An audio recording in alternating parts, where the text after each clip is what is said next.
Good evening. Scott is off tonight. I'm Maurice Dubois. Today we got to see for the first time how the release of U.S. Army Sergeant Bowe Bergdahl went down. The Taliban put out this video of his handover to U.S. forces last Saturday, 5 years after he was taken prisoner.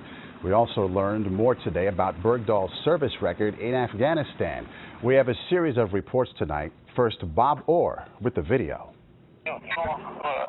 With the sun setting over the mountains of coast Afghanistan, a small group of armed Taliban fighters, one of them with a white flag, stood near a silver and orange pickup truck. Inside, alone in the back seat, sat Sergeant Bowe Bergdahl. The clean-shaven captive appeared to be having some trouble with his vision. He blinked repeatedly and at one point rubbed his left eye. American surveillance planes flew overhead. Taliban gunmen, some armed with rocket-propelled grenades, stood guard on nearby hills. Then the sound of approaching helicopters signaled the start of a carefully orchestrated handover.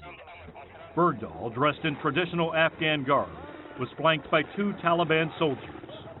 As the Special Operations Black Hawk touched down, kicking up a cloud of dust, Bergdahl and his captors started walking towards the chopper. At the same time, 3 U.S. commandos in civilian clothes moved to meet them. Brief waves and handshakes were exchanged. The Americans hurriedly checked Bergdahl for explosives and then quickly walked him to the helicopter. One of the soldiers took a plastic bag from Bergdahl's left hand and casually dropped it to the ground. The former captive was patted down a second time and then hustled aboard the Black Hawk. Just 40 seconds after U.S. troops first put their hands on Bergdahl, the chopper lifted off.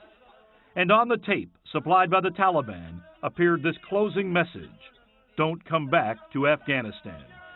The Taliban clearly views this as a victory and is now trying to use it to win more supporters. It's notable, Maurice, this piece of highly produced propaganda was put together and presented to the public in less than 4 days. Bob Orr in our Washington newsroom tonight.